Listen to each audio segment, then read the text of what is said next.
Shalom! Você está no podcast Exegese e Exposição. Exegese on demand para você.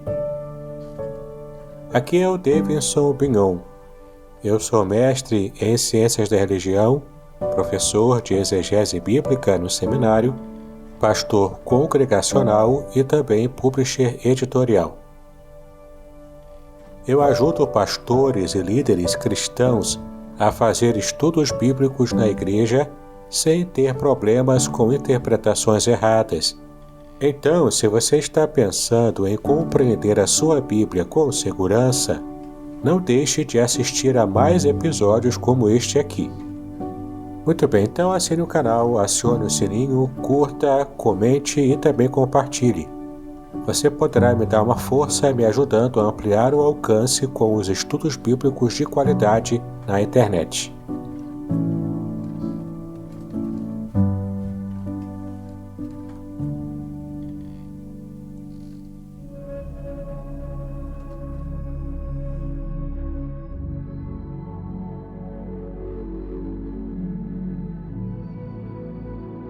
Muito bem, nós chegamos agora ao último episódio dessa série especial de estudos bíblicos sobre doutrinas fundamentais da fé cristã. Estamos no episódio 14, onde vamos estudar a doutrina dos últimos tempos, a escatologia. E depois, o que acontecerá? Há muitas ideias erradas quanto ao destino do homem. Após a morte física, as pessoas ficam se perguntando o que acontece com o ser humano. Outras pessoas creem que a vida termina no túmulo e afirmam que onde fica o corpo, aí também fica a alma. Outros grupos ainda acreditam que a alma, ao abandonar o corpo, tem a oportunidade de reencarnar, a fim de ser gradativamente purificada. Há outros grupos ainda que acreditam que existe além do céu o inferno, um lugar chamado purgatório, reservado para as almas que ainda não merecem o céu, onde ficam purgando os seus pecados, ou seja, ficam purificando os seus pecados, até obterem o direito de serem transferidas para o céu. No entanto, precisamos ver o que a Bíblia realmente ensina, E o texto que você deve memorizar para o episódio de hoje é Hebreus capítulo 9, versículos 27 e 28.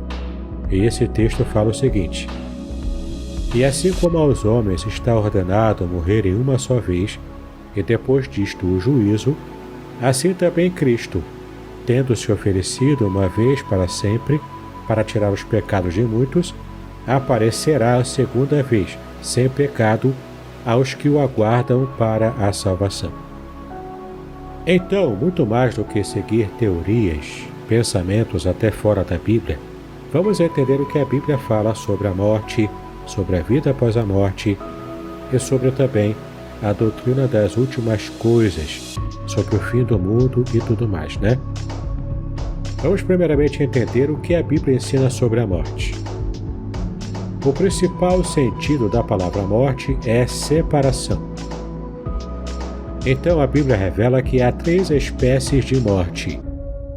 A primeira espécie é a morte física, que é na verdade a separação da alma do corpo. Quando essa morte ocorre, termina a vida neste mundo. Confira em Gênesis capítulo 25, de 7 a 11. Essa morte acontece uma só vez, e ela é universal, ou seja, ela alcança todos os seres humanos, todos os seres vivos, que estão aqui nessa terra. Então essa morte ela acontece uma só vez e ela é universal, ou seja, ela alcança todas as criaturas de Deus que vivem aqui na terra. Para que você possa entender o que a Bíblia fala sobre essa morte, leia Hebreus 9, 27, que diz: aos homens está ordenado morrerem uma só vez, e logo depois disto o juízo. Assim, o corpo, logo que se separa da alma, entra em estado de decomposição, mas a alma continua viva e consciente. Confira, por exemplo, Eclesiastes capítulo 12, versículo 7 e também Lucas 16, do versículo 19 ao 31. E observe que essa característica acontece apenas com a vida humana. Quando o animal morre, ele simplesmente morre, né? Não há uma continuidade na alma do animal. Essa é uma bênção que é reservada apenas para o ser humano. Além da morte física, o ser humano também experimenta a morte espiritual, que é a separação do homem enquanto vivo na terra da presença de Deus. E você deve se lembrar que nós já vimos este assunto no episódio de número 2, dessa série. O terceiro tipo de morte é a morte eterna, que é a separação definitiva do homem da presença de Deus. É a morte espiritual que se projeta para toda a eternidade. Na Bíblia ela também é chamada de a segunda morte. Confira em Apocalipse capítulo 2, versículo 11 e capítulo 21, versículo 8. Então agora você já sabe o que é morte física, morte espiritual e também morte eterna. Então você já tem mais condições de responder ao segundo aspecto do nosso estudo deste episódio. E a questão é: qual o destino dos homens após a sua morte? Ora, a Bíblia só apresenta dois destinos, o céu e o inferno. Após a morte física, a alma humana segue para um destes dois destinos. Você vai ver que em Lucas capítulo 16, do versículo 19 ao 31, isso está claramente ensinado. Confira só o que o texto diz, Ele diz que Lázaro morreu e foi levado pelos anjos para o seio de Abraão, ou seja, para junto de Abraão, aquela representação do próprio Deus.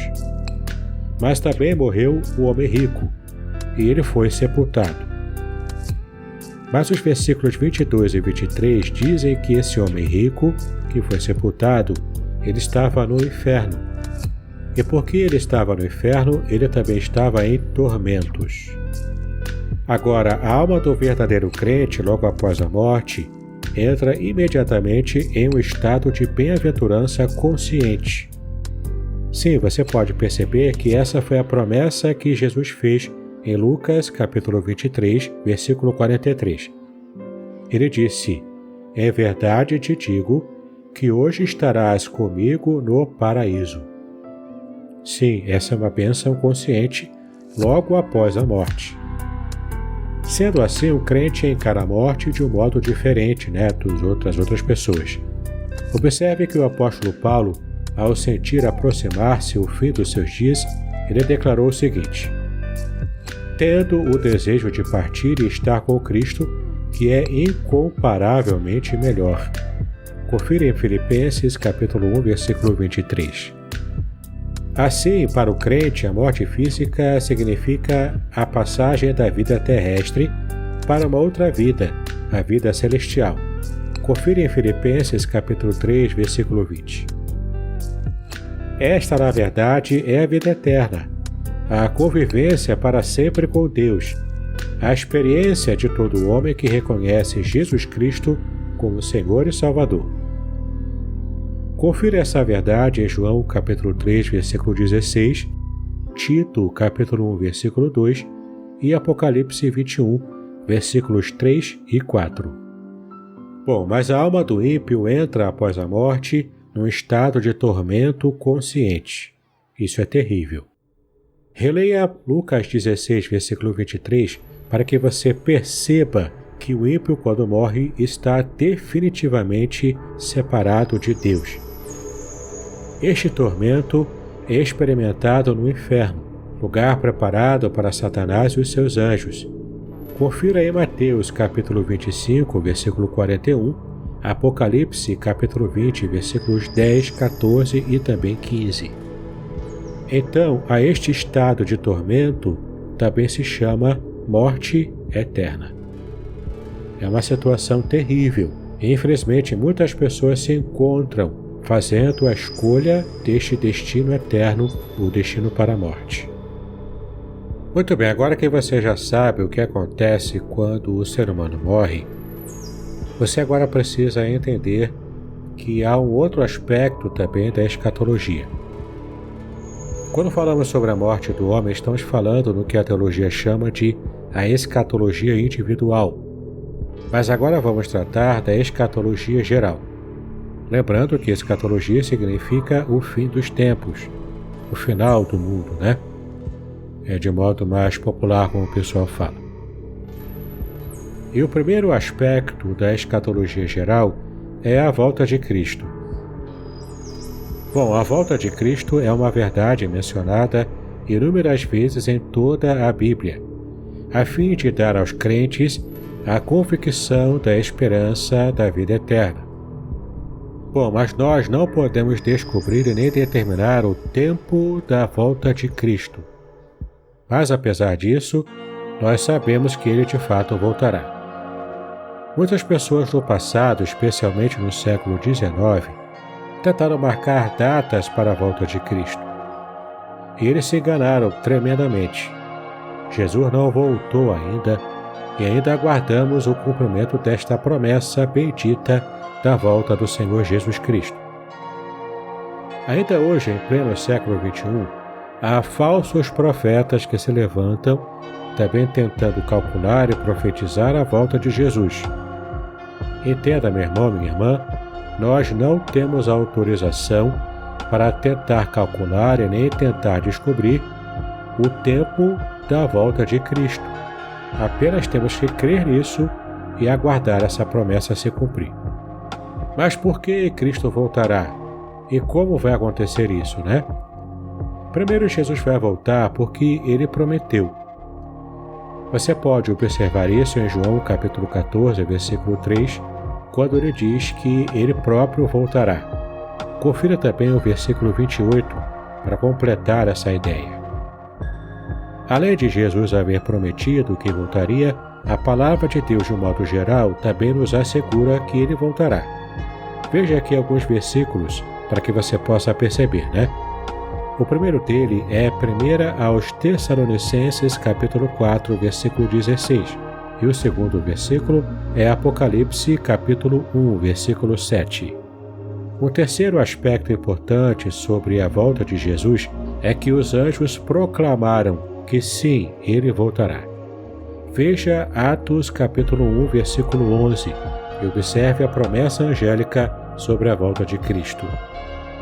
Um outro detalhe também muito importante que a Bíblia nos chama a atenção sobre a volta de Cristo é que ela será repentina. Confira essa verdade em Marcos capítulo 13, versículos 32 e 33. E agora responda no seu caderno a seguinte pergunta baseada nesse texto. Pode alguém descobrir ou marcar o tempo da segunda vinda de Jesus? Por quê? Assim, a volta de Jesus Cristo será um acontecimento maravilhoso para aqueles que o esperam, mas esse evento será terrível para quem é descrente, para quem não crê no Senhor Jesus. É só você conferir em Lucas, capítulo 21, versículos 25 e 26. O outro aspecto que se segue à volta de Cristo nessa escatologia geral é a ressurreição e o arrebatamento dos crentes. Sim, quando Cristo voltar, uma série de eventos tomarão lugar na história, cumprindo-se assim as profecias bíblicas. Cristo volta para, antes de tudo, levar consigo a sua igreja, isto é, o arrebatamento. Bom, como é que se dará o arrebatamento, né? Para que você entenda isso, você precisa estudar 1 aos Tessalonicenses, capítulo 4, do versículo 13 ao versículo 18. E você então encontrará algumas respostas a essas perguntas sobre o arrebatamento. Em primeiro lugar, no versículo 16, você vai perceber que os crentes, no momento da volta de Cristo, e estiverem mortos, eles ressuscitarão primeiro. Sim, haverá primazia para aqueles que já forem cristãos e já tiverem morrido, quando Cristo voltar. E depois, então, da ressurreição, os corpos ressurretos, eles serão completamente glorificados. bem semelhante ao corpo de Cristo após a sua própria ressurreição. Você pode ver isso em 1 Coríntios, capítulo 15, do versículo 20 ao versículo 23. Entenda ainda que os crentes vivos receberão igualmente corpos glorificados. Confira em 1 Coríntios, capítulo 15, versículos 51 e 52.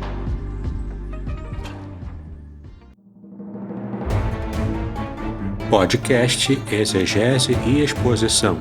Exegese on demand para você.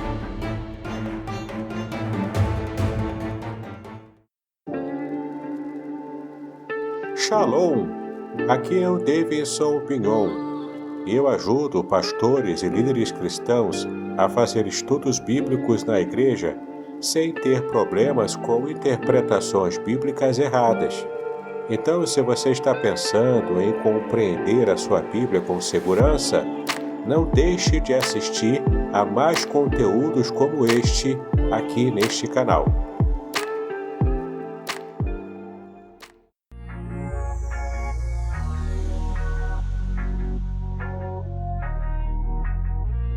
Bom, então, todos os crentes, os ressuscitados e os transformados, eles serão arrebatados para o encontro do Senhor nos ares. E assim todos estaremos para sempre com o Senhor. Confira isso no versículo 17, dessa passagem maravilhosa de 1 aos Tessalonicenses, capítulo 4. Conseguiu perceber a grande bênção que está reservada ao servo de Deus? Bom, mas haverá também um período terrível aqui na Terra, que é o período da grande tribulação. Então, logo após o arrebatamento da igreja, vai começar esse período na Terra da grande tribulação. Esse será um tempo de sofrimento como nunca houve antes, porque na verdade o anticristo estará atuando livremente sobre a Terra. Você pode conferir isso em Daniel, capítulo 9, versículo 27, e também em 2 aos Tessalonicenses, capítulo 2, de 7 a 9. Portanto, se cumprirá a profecia de Jesus Cristo que ele fez em Mateus 24, de 15 a 28, que é a profecia dessa grande tribulação que viria sobre a terra.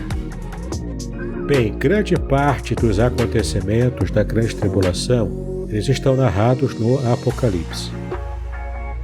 Essas são as manifestações da justiça de Deus sobre aqueles que não deram ouvidos à verdade do Evangelho de Cristo. E você pode conferir essa verdade em Apocalipse, do capítulo 6 ao capítulo 19.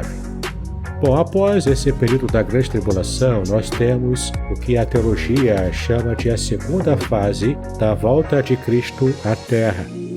Então, inicialmente, como nós já estudamos, Cristo volta para buscar a sua igreja. Confira em 1 Tessalonicenses, capítulo 4, versículo 17. Ao fim desse período terrível da grande tribulação, o Senhor voltará à Terra a fim de estabelecer o seu reino milenar, que é o que a Bíblia chama de milênio, conforme você pode ver em Apocalipse, capítulo 20, versículo 4. Assim, o milênio é um período em que Cristo governará na Terra, conforme está escrito em Zacarias 14, versículo 9. E assim se cumprirá as promessas feitas também a Davi, conforme está em 2 Samuel, capítulo 7, do versículo 10 ao 16. Vamos agora perceber alguns detalhes importantes sobre o milênio.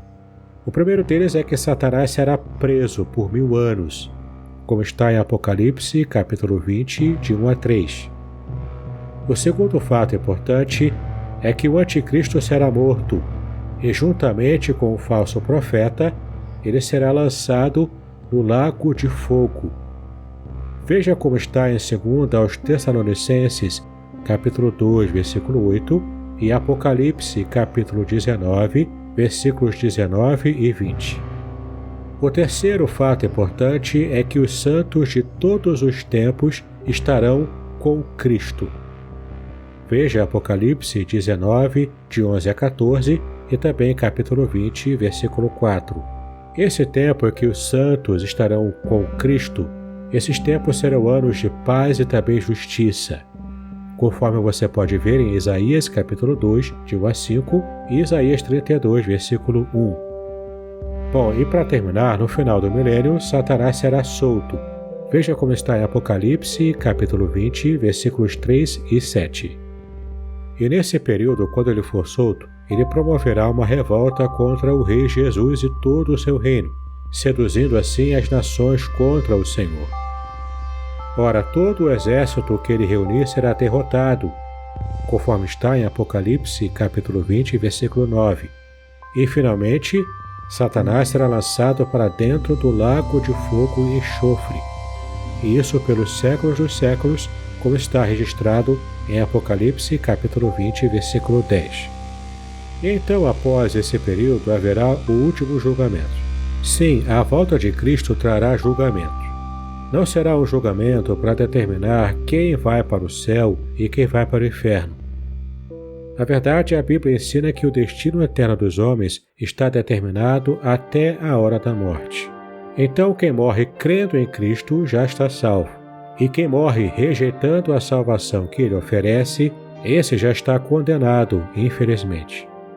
Veja o que diz em João capítulo 3, versículos 17 e 18, e Marcos, capítulo 16, versículo 16. Então, o propósito do juízo final é unicamente a declaração pública de condenação que o Senhor fará a todos aqueles que morrerem rebeldes, desprezando a salvação oferecida em Cristo, e também a declaração pública de absolvição a todos aqueles que creram em Cristo Jesus.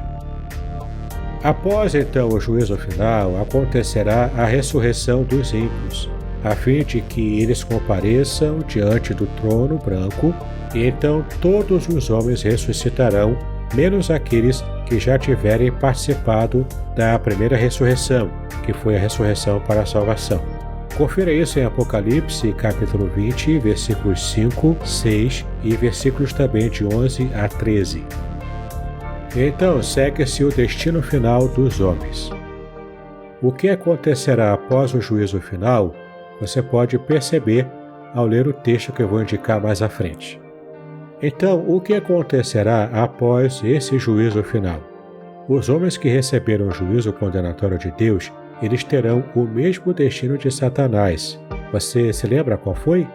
Confira em Apocalipse capítulo 20, versículos 14 e 15 e responda em seu caderno qual o destino final de Satanás, que também está reservado a todo aquele que se manteve rebelde contra o próprio Filho de Deus. Bom, os crentes em Cristo serão participantes de uma nova ordem de todas as coisas, chamada Novo Céu e Nova Terra. Confira em 2 de Pedro, capítulo 3, versículo 13, e também Apocalipse, capítulo 21, do versículo 1 até o versículo 4. Perceba então que essa perspectiva, ela enche o nosso coração de alegria. Embora não saibamos mais detalhes sobre o nosso futuro, cremos que ele será glorioso, mediante o consolo da Palavra de Deus, que diz o seguinte em 1 Coríntios capítulo 2, versículo 9: Nem olhos viram, nem ouvidos ouviram, e nem jamais penetrou em coração humano o que Deus tem preparado para aqueles que o amam. Esse é um final maravilhoso reservado a todo aquele que serve ao Senhor ao longo da sua vida, para todo aquele que é servo, serva de Deus, que esteve tendo um relacionamento com Cristo ao longo da sua vida terrena. Essa é a vitória final, é a bênção final, separada a todo servo de Deus. Nessa nova ordem, nessa nova vida em Cristo, não haverá mais choro, não haverá mais dor, não haverá mais nenhum tipo de sentimento negativo, só felicidade, só bênção, e isso por toda a eternidade. A vida eterna prometida por Cristo a todo aquele que nele crê, ela será uma realidade.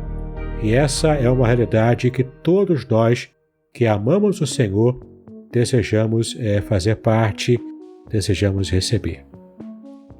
Então, neste momento, você que está ouvindo este último episódio desta série especial, fique sabendo do seguinte: a gloriosa bênção de Deus para os seus servos no final valerá a pena todo o sofrimento daquilo que enfrentamos aqui na Terra. Quando enfrentamos as lutas em Cristo, nesse momento nós nos sentimos desanimados. Ficamos talvez até mesmo percebendo o quanto as nossas lutas são grandes, o quanto está doendo em nosso corpo, em nosso coração, em nossa mente, o quanto as nossas emoções precisam de um refrigério. Meu irmão, minha irmã, entenda que toda a luta que enfrentamos aqui